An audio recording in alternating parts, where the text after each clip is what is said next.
Ich sage mal, das sind richtige Namen. Hahaha, hihihi. Nein, nein, nein, nein, nein. Schlecht. Ich weiß es nicht. Riecht komisch. AEG. Er klingt schon wie ein großer. Noch Fragen? Hallo Werkzeugfans, willkommen bei GoTools TV. Mein Name ist Sebastian und heute wird genagelt. Und zwar werden wir heute so schnell nageln wie noch nie in meinem Leben. Das stimmt sogar. Das stimmt mit Abstand auf jeden Fall. Und eine Sache sage ich euch auch, Nageln macht süchtig. Und deswegen schauen wir uns heute Akkunagler an, denn ihr kennt den hier wahrscheinlich von mir, beziehungsweise wahrscheinlich eher von Sandra, aber Sandra sagt nämlich auch mal, Nageln macht süchtig. Und die hat den kleinen Druckluftnagel in der Hand. Und heute wollen wir schauen, ob diese hier ohne Druckluft mit Akku besser sind. Und ihr wisst, Freitag gibt es immer etwas zu verlosen. Und jetzt ist die Frage, welches verlosen wir denn jetzt eigentlich? Ach, weil es hier in der Mitte steht. Wir nehmen einfach Milwaukee, und zwar diesen wunderschönen Akkunagler. Könnt ihr gewinnen, wenn ihr einfach unten mit uns in den Kommentaren diskutiert, welche Erfahrung hast du damit, wie, was, wo. Und einer von allen Kommentatoren kann heute gewinnen. Und jetzt wird aber genagelt. Okay, Akkunagler. Um euch kurz zu demonstrieren, wie viel Spaß das machen kann, nehme ich ihn einfach, schalte ihn an und zeige euch mal was. Und zwar der schnellste Nagler zwischen hier und Bochum.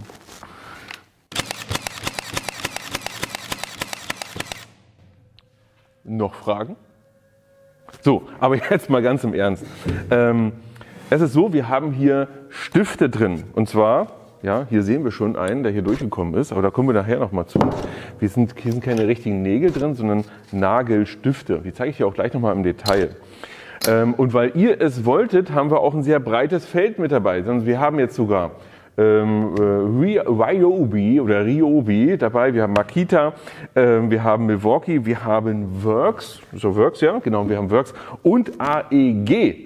Lauter Sachen, die wir sonst im Test gar nicht drin haben, aber wir wollten für euch alles, was wir gefunden haben an Akkunaglern hier auf dem Tisch haben und deswegen schauen wir die uns gleich mal an. Welche Geräte haben wir denn hier eigentlich? Und deswegen möchte ich euch die Namen der Geräte etwas näher bringen. Da sind schon interessante Namen mit dabei. Wir fangen an mit Makita. Und zwar haben wir den Makita DBN 500. Na gut, aber hier haben wir den Ryobi Airstrike. Milwaukee M18 FN18 GS. Das war richtig. AEG 18 GA. Und ganz zum Schluss die ultimative Nagler, der Nail Force Air Impact Technology. Nachdem wir gerade diese martialischen Namen des Nail Force zum Beispiel hatten, kommen wir aber zum Thema Preis. Und der Nail Force von Works ist wirklich der günstigste hier mit 150 €. Wichtig nochmal, ohne Akku. Alles Preise ohne Akku, damit wir das Ganze auch wirklich vergleichbar haben. Denn zum Thema Akku müssen wir auch gleich nochmal kommen. So, Nail Force 150, Ryobi, schreibt mal unten in die Kommentare, wie sagt man das denn? Ryobi? Na, wie auch immer. Sind wir so bei 170 €. Bei AEG wird es jetzt schon schwieriger. Da kannst du 2 Nail Force von kaufen. Nail Force. Nämlich sind wir bei 335 €. So um den Dreh. Und natürlich wie immer findest du unten in der Videobeschreibung einen ehrlichen Preisvergleich zu allen Geräten und natürlich auch verschiedene Sets mit Akku, ohne Akku und so weiter und so fort. Übrigens auch Nägel findest du unten in der Videobeschreibung, beziehungsweise Stifte, sagt man eher dazu. So, bei Makita sind wir schon bei 370 €, jetzt wird es langsam unangenehm. Und bei Milwaukee sind wir schon bei über 400 €. Die Preise differieren so ein bisschen, bei rund 430 € kommen wir aber etwa an. Ich sage euch aber, der hat auch einen riesen Vorteil. Das werden wir uns gleich nochmal anschauen. Aber ihr seht, Mann, oh Mann, oh Mann, oh Mann. Und apropos Vorteil, machen wir es doch jetzt gleich richtig. Und zwar seht ihr hier das Datenblatt. Und ihr seht die ganzen technischen Daten zu den Geräten. Und ihr seht auch schon, dass wir hier im Grunde eigentlich alles 18 Volt Geräte haben. Und ja, wir hatten hier irgendeinen, der hat geschummelt. Wer war das? Works hat geschummelt. Er hat hingeschrieben, es sind 20 Volt Geräte. Das ist Quatsch. Ja, also 20 Volt, 18 Volt ist alles dasselbe, ist nur eine Frage des Messverfahrens. Ja, also das ist auch ein ganz normaler 18 Volt Akku, der nur anders gemessen wurde oder wo man einen anderen Wert, besser gesagt, sogar nur raufschreibt. Wozu benutzt man die Geräte eigentlich? Man kann damit richtig schnell Dinge zusammennageln. Jetzt könnte man natürlich sagen, naja, aber ich kann das auch schrauben oder ich kann auch leimen und so weiter. Ja, ich selbst benutze es eigentlich so wie in diesem amerikanischen Stil sehr häufig. Das heißt, ich baue jetzt einfach mal hier schnell eine Kiste. Und wie ist eigentlich der richtige Weg? Du möchtest das jetzt zum Beispiel zusammenleimen. Also nimmst du jetzt hier, machst jetzt hier Leim drauf, machst das hier drauf und dann wartest du. Lange. Noch länger. Bis irgendwann fest ist. Und das nervt. Du kannst aber auch mit diesen Geräten Folgendes machen. Du leimst es und nagelst es sofort weiter und dann kannst du sofort weiterarbeiten. Das hat man schon bei Helden der Werkstatt, übrigens falls du den Kanal nicht kennst, ich verlinke dir das mal hier oben, schon sehr häufig gesehen, dass ich einfach ganz schnell was nehme, anleime, festnagel und dann weiterarbeite, weil die Endfestigkeit wird später erreicht, aber ich kann zumindest weiterarbeiten und habe eine höhere Geschwindigkeit. Jetzt zeige ich dir mal, wie schnell man hier eine kleine Kiste bauen kann, wenn man einfach nur nagelt, ohne Leim sogar, und dass sie mega stabil ist. Also feuerfrei. Übrigens nehmen wir natürlich passende Nägel, die jetzt auch nicht ewig lang sind, aber auch lang genug.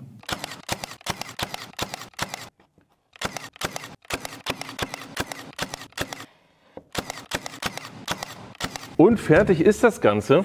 Und du hast gesehen, wie schnell das funktioniert. Und ich sage dir,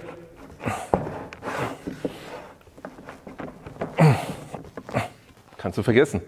Also das hier nochmal auseinander zu bekommen, ja, das geht irgendwie, aber nicht so. Und das ist der Vorteil, du hast halt wirklich schnelle Ergebnisse und kannst sehr schnell Dinge fertigen. Und wie man das hier einstellt, das zeige ich dir auch gleich. Bevor wir rausbekommen, ob der Nail Force oder der Air Strike besser ist. Ja, ich weiß, es ist ein bisschen quatschig, aber die Namen sind schon lustig, oder? Also, wie kann man denn den Nail Force nennen? Möchte ich noch mal zeigen, womit arbeiten diese Geräte eigentlich? Und das sind, komm bitte etwas dichter, das sind diese Stifte hier. Schau mal, du bekommst das in so einer Art Magazin. Ja, so sieht das Ganze aus.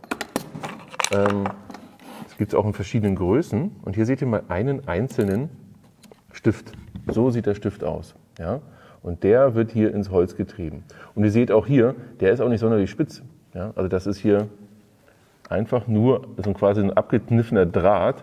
Und hier oben hat er einen ganz kleinen Kopf. Und die gibt es in verschiedenen Größen. Ja? Einmal seht ihr hier diese Größe. Müssen wir mal gucken, dann haben wir hier auch zum Beispiel den hier. Das ist das Maximum, was die Geräte können. Und ich habe hier, glaube ich, auch irgendwo noch kleinere. Genau, die hier gibt es auch noch. Ja? So in kleiner, sogar, dass man auch verschiedene Größen kaufen kann. Und wie setzt man die ein? Das ist eigentlich ziemlich simpel. Und dann nochmal ein Tipp. Nur ohne Akku. Bitte nehmt immer den Akku raus und diese Geräte hier, das ist nicht zum Spielen da. Das ist wirklich, also bitte passt auf. Ihr könnt mit einer Menge Schindluder treiben und euch wirklich sehr, sehr stark verletzen. Insofern spielt damit nicht rum, macht damit keinen Spaß, macht kein Ha-Ha-Ha, Hi-Hi-Hi, ja, sondern seid euch bewusst, wenn ihr dieses Gerät in der Hand habt, habt ihr eine scharfe Nagelpistole in der Hand. Und so ein Nagel in der Länge kann schon eine Menge Schaden anrichten. Ja? Insofern passt bitte auf. Also, wie macht man das Ganze? Erstmal Akku rausnehmen. Ja? Jetzt geht das Ganze nicht mehr. Dann haben wir hier das Magazin. Man nimmt das Ganze einfach, legt das so hier in das Gerät ein. Das bei allen gleich. Schiebt das hoch und dann einsetzen. Warte. Und los geht's, ja. Also das ist die Logik von diesen Geräten.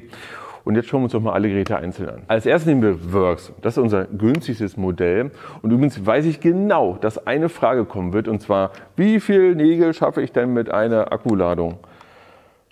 Ich weiß es nicht. Das geben die Hersteller auch nicht wirklich an. Viele. Also wir haben vorhin schon ein Stück Holz haben wir leider weggeschmissen. Wir haben schon einige hundert Nägel mit einigen Geräten hier vorne geschossen. Die Akkus sind immer noch voll. Also du kommst wirklich sehr, sehr weit mit einer Akkuladung. Aber jetzt schauen wir uns mal die Geräte an. Und zwar ist die Logik der Geräte immer gleich. Ja?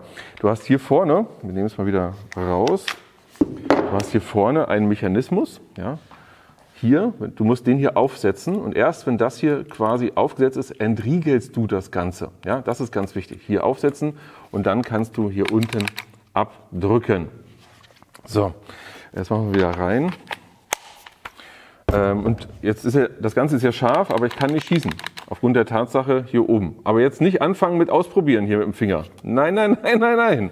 So, und jetzt schauen wir uns das Ganze mal im Detail an. Wir haben hier das Magazin. Wir nehmen das Ganze raus. Hier unten können wir es lösen. Hier raus. Und fertig. Wir setzen es einfach hier ein. Dann haben wir hier den Abzug. Hier vorne drauf drücken. Dann geht hier das Licht an. Und zwar auf beiden Seiten. Ich glaube, das ist das einzige Gerät, was auf beiden Seiten Licht hat. So, dann haben wir hier einen ganz wichtigen, also hier unten einen ganz wichtigen Knopf. Und zwar haben wir hier Einzelschuss und Mehrfachschuss. Ich weiß gar nicht, wie rum was ist. Keine Ahnung, ich glaube, das ist Einzelschuss und jetzt habe ich Mehrfachschuss eingestellt. Was heißt dann eigentlich Mehrfachschuss? Es gibt einen sehr großen Unterschied. Und zwar haben das, glaube ich, alle Geräte. Und zwar, du hast den Einzelschuss, dazu machst du Folgendes. Du nimmst das Gerät, ja, ich kann jetzt meinetwegen hier auch drücken. Ich drücke jetzt hier drauf. Habe gedrückt, es passiert nichts, ich setze auf, es passiert wieder nichts. So, sondern ich mache Folgendes, ich setze auf, drücke und dann schießt er. Nochmal, ich drücke, passiert nichts, sondern ich setze auf. Auf die Art und Weise habe ich ein sehr kontrolliertes Ergebnis, das heißt, ich weiß genau, so jetzt schießen. Jetzt habe ich die zweite Möglichkeit, hier Mehrfachschuss. Dann ist die Logik genau andersrum. Und deswegen seid euch sicher, was ihr mit diesen Geräten macht. Ja? Jetzt kann ich hier drauf drücken. So, und jetzt ist es bei Aufsatz, schießt er.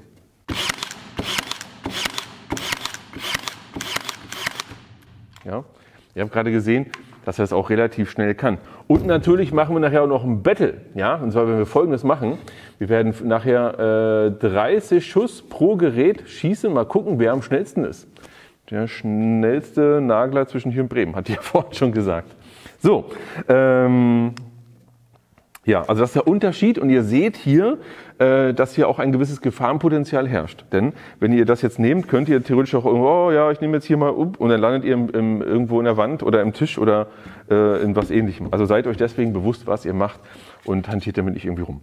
So, dann ist ja noch Folgendes, und zwar, wenn wir uns das hier mal anschauen, haben wir hier Nägel, die sind sehr stark versenkt, Nägel sind so halb versenkt, welche sind schön genau bündig und so weiter. Das stellt ihr jeweils ein hier an diesem Rädchen. Und ihr seht hier, hier haben wir die Möglichkeit, hier sehen wir, dass er weiter drin ist und hier, dass er weiter rausschaut. Wenn er also zum Beispiel zu weit rausschaut, dann müssen wir etwas stärker einstellen. Probieren das mal. Moment, so. So, da. Jetzt ist es genau bündig und so stelle ich das Ganze hier ein. Übrigens ein Hinweis, wenn du etwas zusammen nageln möchtest, dann nicht sofort nehmen und losnageln bei dem Objekt, das du nutzen möchtest, sondern nimm dir auf jeden Fall, nehmen wir mal an, du willst jetzt hier Multiplex zusammen nageln. Das machen wir auch gleich noch. Dann ist es so, dass auf jeden Fall du vorher mehrere Testschüsse machen solltest, um zu wissen, ist der Nagel auch ordentlich versenkt. Ja, mach das nicht bei deinem finalen Objekt. Und ich glaube, wir sind in der Zeitblase, weil ich glaube, das habe ich vorhin schon mal gezeigt für euch im Video. Das ist ja verrückt, ja. So, also erstmal einmal testen, 1, 2, 3 Mal testen. Sagte, ja, das Ergebnis ist gut, dann erst auf dem finalen Objekt. Mehr haben wir hier, aber wie ihr seht, auch gar nicht einzustellen. Das Einzige, was ihr wissen müsst, und dazu nehme ich den Akku nochmal raus, ist Folgendes. Es kann dazu kommen, dass das Objekt hängt oder dass irgendwo der Nagel im Gerät hängen geblieben ist.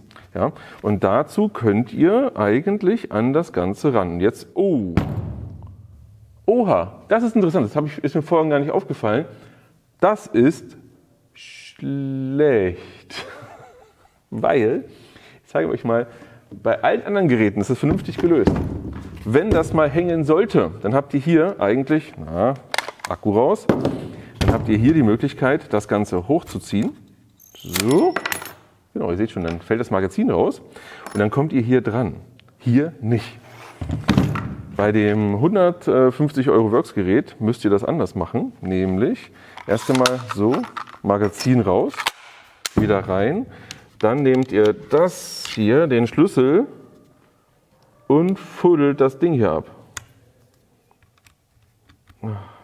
Müsst hier das hier abdrehen. Ach ja, so, sage mal, Gottes Willen. So, und ab ist er. Ah. Und jetzt seht ihr das hier vorne, ja, und da werden die Nägel hoch transportiert, dort an der Stelle, ich zeige euch das mal. So, ja. Hier, da kommen die raus. Super. Und manchmal hängen die hier drin fest, weil der Bolzen hier, das ist ja der Bolzen, der schießt da ja gegen. Und da kann das durchaus sein, dass der Bolzen jetzt irgendwie hier verkeilt oder irgendwas passiert. Dann müsst ihr das abnehmen. Und ich sage dir eine Sache, ja, das hier geht gar nicht. Also überhaupt nicht. Denn es kann durchaus auch schon mal sein, dass da ein Nagel hängen bleibt. Das ist auch manchmal, bleibt jeder 20. Nagel auch mal hängen. Das kann sein, auch wenn das hier in einer schlechten Qualität hier gemacht ist. Und dann jedes Mal das hier abzufriemeln, nein, das fällt aus. Also für mich fällt das auf jeden Fall aus. Also der Nail Force ist auf jeden Fall in der Wartung schwierig. Kommen wir nun zum Airstrike. Also kommen wir zum Ryobi Airstrike. Und wir haben hier schon eine Sache, die wir uns angucken können. Und zwar haben wir hier unten die Möglichkeit, das Ganze auszuwerfen. Aber, Moment, erstmal das hier raus. Aber es ist so straff, das ist Wahnsinn. So, und hier sehen wir wieder, hier könnten wir jetzt entsprechend mit der Zange den Nagel rausholen. Weil wir gerade hier sind und hier können wir auch die Stärke wieder einstellen. Hier nach oben, weiter raus, nach unten, weiter rein. Hier haben wir ansonsten gar nicht so viele Möglichkeiten einzustellen.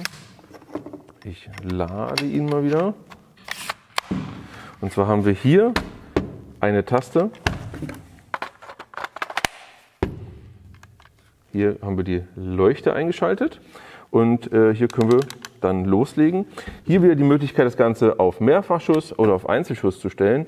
Ich zeige es euch mal kurz wieder. Einzelschuss oder Mehrfachschuss.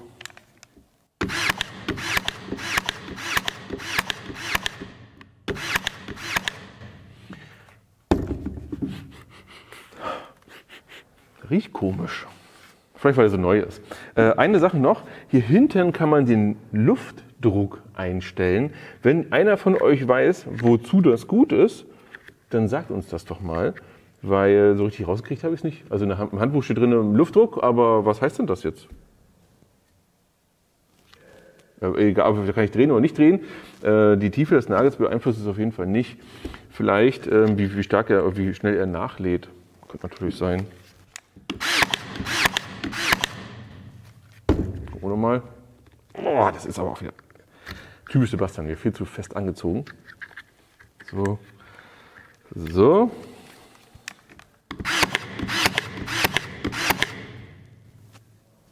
Ich weiß es nicht. Kommen wir zum nächsten. Okay, kommen wir zu AEG. Habe ich ja vorhin gezeigt, wie einfach das geht.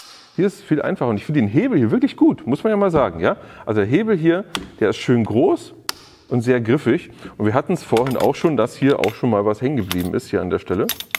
Und wir haben es super rausgekriegt. So, also hier, weil wir gerade sind, da kann man die Stärke wieder einstellen. Hier sieht man hier von hinten nichts. Wir haben hier auch einen Gürtelhalter mit dabei. Moment, Akku rein. Das ist aber nicht schön. Schaut mal hier.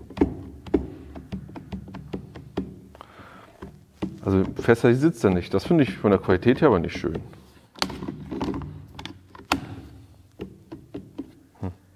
Na, so ist es halt. So, dann haben wir hier den Knopf, um das Licht einzuschalten. An der Stelle, hier diesmal von oben. Ist eigentlich total sinnvoll, das von oben zu machen. Naja. Können hier auch entsprechend zielen. Jetzt hier aufpassen, der Akku ist drin. Und wir haben hier auch die Möglichkeit, Einzelschuss einzustellen. Hier Einzelschuss oder Mehrfachschuss. Einfach hier rein, raus, rein, raus. Wir zeigen es euch auch nochmal. Einzelschuss. Ja, was ist denn hier los? Wäre gut, vorher was einzusetzen. Übrigens, das ist eine interessante Sache. Und zwar, wenn Sie merken, dass kein Nagel drin ist, dann schießen Sie auch nicht. Eigentlich wirklich clever. Was ich hier übrigens nicht schön finde, ist Folgendes. Es sieht überall eigentlich aus wie Kunststoff, aber ich habe hierzu am wenigsten Vertrauen. Wenn es eigentlich auch logisch gar nicht so schlecht ist. Dann schaut mal hier, ich habe hier ein Kunststoffmagazin. Ja? Ich kann das Ganze aufmachen, nehme dann das Ganze wieder, lege es hier rein. Und ich sehe von außen, wie voll das ist, aber ich habe das Gefühl, dass das schnell kaputt gehen könnte. Ich weiß es nicht. Ja, bei allen anderen, wie hier zum Beispiel, ist das auch Kunststoff, aber man sieht es nicht. Doch, da vorne, man sieht es hier. Ja, hier sieht man es an der Stelle. Bei dem hier kann man hier auch durchschauen. Also ein bisschen sehen tut man es schon. Okay, beim Work sieht man es natürlich ja nicht. Warum auch immer. Egal. So, also, das Ganze drin und jetzt auf Einzelschuss.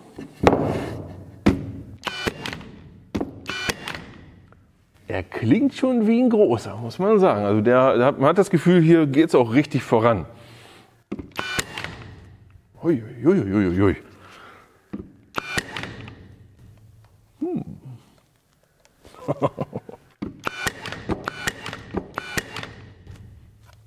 Mehrfachschuss kommt jetzt erst. Jetzt wieder drücken.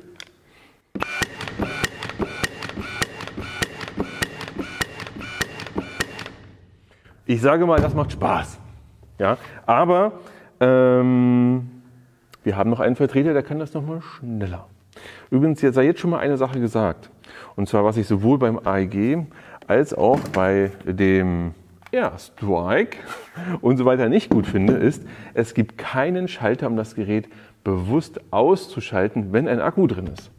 Das heißt, ist der Akku dort drin, ja, habt ihr in dem Moment, wenn ihr das jetzt so nehmt, ich habe das hier so liegen, okay, ja, aber legt ihr das Gerät so in die Werkstatt, habt ihr gefühlt eine scharfe Waffe. Das heißt, wenn irgendjemand da rangeht und drückt hier dran rum, was ist denn hier passiert? Ja, das ist, deswegen sage ich auch bewusst, passt auf, was ihr mit diesen Geräten macht. So, kommen wir zum nächsten, und zwar unser Makita. In der Disziplin steht auch auf dem Akku, nicht so.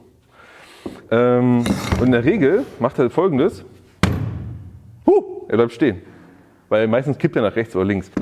Hier, Ryobi steht, AEG steht nicht. Ja. Und unser Neoforce steht wie eine 1. Gut, Makita. Auch hier gibt es keinen Knopf zum Ein- und Ausschalten, aber es gibt so eine Art Sicherheitsschalter hier vorne. Ja? Und zwar muss ich den hier reindrücken. So, jetzt ist er entsichert. Ich weiß nicht. Also der fällt auch nicht wieder raus. Wir probieren es einfach mal aus.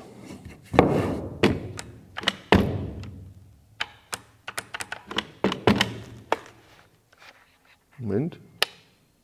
Er war entsichert. Okay. So, jetzt bleibt er die ganze Zeit auch entsichert. Das heißt, ich kann jetzt hier reindrücken, dann ist er gesichert. Ja, aber das ist eine richtige Sicherung, ist das irgendwie auch nicht. Ja.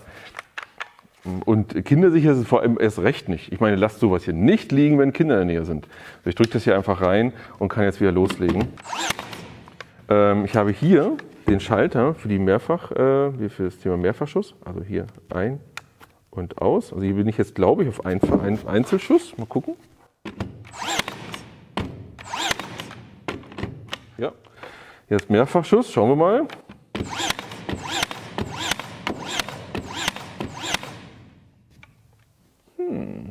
Das wird nachher ein sehr interessantes Battle werden. Mal gucken, wer gewinnt. Okay, ansonsten seht ihr hier Folgendes. Der ganz normale Akku, den wir haben von Makita. Wir haben hier auch ganz normal klassisches Magazin, was wir hier einsetzen. Übrigens manchmal achtet darauf, dass ihr das hier ein bisschen runterdrückt. Das ist der Mitnehmer. Ja? Das ist hier so ein bisschen rübergleitet. Das ist nicht nur bei dem, das ist bei allen Geräten so. Hier können wir wieder die Stärke einstellen. Ja, und das war's. Hier gibt es übrigens kein Licht oder ähnliches. Zumindest habe ich keins gefunden. Nein, hier gibt es kein Licht. Und jetzt kommen wir zu Milwaukee. Der Milwaukee steht wunderbar. Erst einmal. Das funktioniert. Ich finde auch vom Design her ist übrigens ein schönes Gerät. Ja. Und denkt dran, wie immer, ihr könnt das Gerät hier gewinnen. Einfach unten in die Videobeschreibung dazu eure Meinung. Das Beste kommt zum Anfang. Sagt man das nicht so? Und zwar... So, Freunde. Ich glaube, wir wissen jetzt schon, wer nachher gewinnen wird. Aber wir werden mal sehen, mit welchem Abstand. Also, wir haben hier unseren Gürtelclip und wir haben jetzt das einzige Gerät, das ich ausschalten kann. Dann schaut mal hier. Kommt mal schön dicht ran. Ich habe hier die Möglichkeit, das erstmal auszuschalten. So. Jetzt kann ich hier machen, was ich will. Hier passiert nichts. Ja? Das Gerät ist wirklich aus, auch mit Akku und allem dran. Jetzt schalte ich hier das Ganze wieder ein, länger drücken, dann geht es an. Immer auf Einzelschuss geht es wieder an und dann kann ich hier durch länger drücken auf die andere Möglichkeit kommen. Das finde ich super und das finde ich löblich. Und ja, er ist der teuerste im Test mit 400 €. Muss man sich echt überlegen, ob man das braucht. Aber das finde ich wirklich gut. Also das ist eine gute Sache. So wie vorhin auch schon mal den anderen gezeigt. Akku wieder raus. Und zwar haben wir jetzt hier unseren Clip. Oh, hier sieht man auch, was passiert, wenn man das nicht rausnimmt. Moment, ich will mal was ausprobieren. Moment. Wir nehmen jetzt mal hier unseren kleinen, legen das hier rein. Übrigens, das geht hier auch so, man hat hier immer so gewisse Rillen. Ja? Dann nimmt man das Ganze und legt das hier vorne an und muss hier auf der Rille dann entsprechend langlaufen. So. Und jetzt machen wir Folgendes, nehmen das hier mal rein und jetzt probieren wir mal, was passiert, wenn man das jetzt einfach so öffnet. Ja, es fliegt wirklich raus. Also es fliegt wirklich raus. Also insofern passt immer vorher auf, Magazin aufmachen, entladen und dann hier das Ganze rausnehmen. Ihr könnt da, falls ihr denkt, ja, oder hängt das dauernd was fest, das kann mal vorkommen, kann mal nicht vorkommen. Ich habe auch schon, wir werden ja nachher das ausprobieren, dass wir 30 Nägel am Stück nageln. Mal gucken, ob da was passiert. Ja? Aber wenn einfach mit einem Schlitzschraubendreher da das Ganze ein bisschen hochbiegen, Zange raus und das ist auch kein Problem. Ja? Das habe ich bei dem hier schon gefühlt 100 oder 1000 Mal gemacht und der funktioniert immer noch wie am ersten Tag. Ein Hinweis übrigens allgemein, wenn ihr mit den Geräten arbeitet, hier vorne habt ihr eine Kunststoffkappe oder Gummi ist das sogar. Moment, hier, man kann das auch abmachen. Das schützt davor, dass hier ein zu starker Druck entsteht und das Holz Schaden bekommt. Wenn ich das jetzt hier so aufsetze, dann haben wir natürlich hier entsprechend Schaden. Wenn wir das hier wieder drauf machen, ja, dann nicht. Ich finde, von Milwaukee ist es auch mit am besten gelöst, weil das wirklich mit am meisten ist. Aber die anderen, das ist auch okay. Ich muss sagen, oh, Moment mal.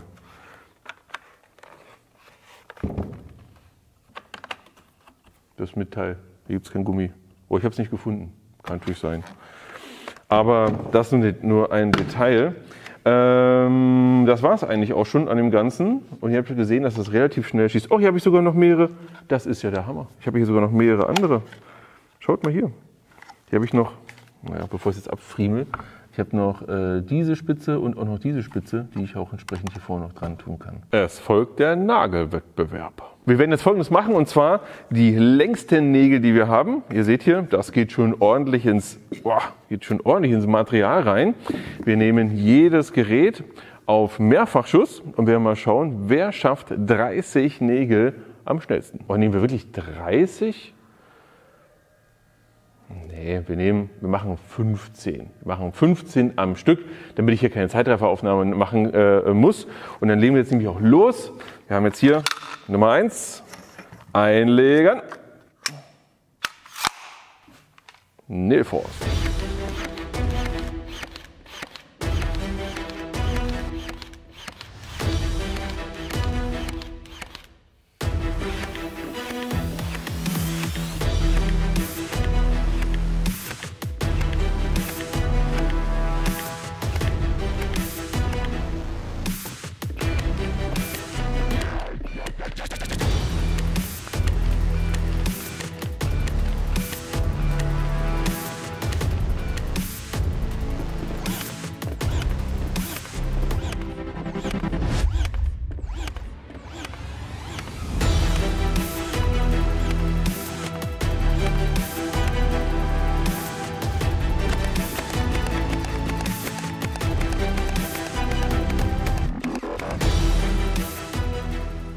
Wir machen das jetzt nochmal und zwar, ich bin jetzt langsam eingespielt, denn, vielleicht der Hinweis, nicht, dass ihr denkt, die anderen Geräte könnten ja schneller funktionieren. Nein, das funktioniert nicht schneller, weil du merkst auch, du hörst es auch am Geräusch, wann ist er so weit, dass er wieder loslegen kann.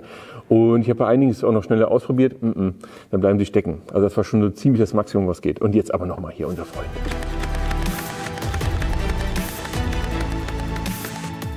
Ich gehe jetzt noch schneller hin.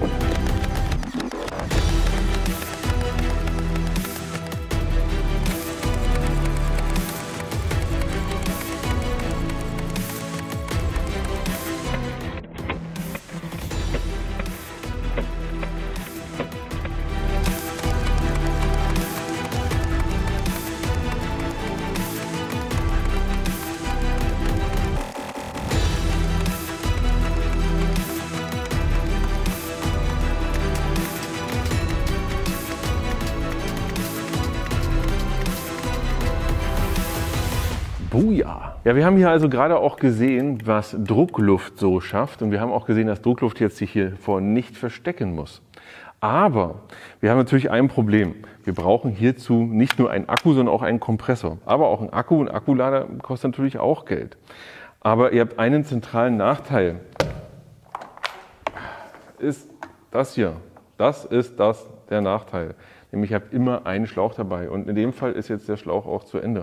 Und genau das ist ein Problem. Und übrigens, so ein Kompressor kann auch ganz schön laut sein. Nicht der hier. Übrigens, wenn du wissen möchtest, welchen leisen Kompressor wir nutzen, dann verlinke ich dir auch mal hier oben das Video dazu. Aber kommen wir jetzt zu unseren Geräten. Und hier ist es so, dass mich sehr interessiert, was ihr jetzt sagt. Was ist eure Meinung dazu? Ja? Denkt dran, ihr könnt ja immer noch das hier gewinnen, und zwar diesen wunderschönen Milwaukee.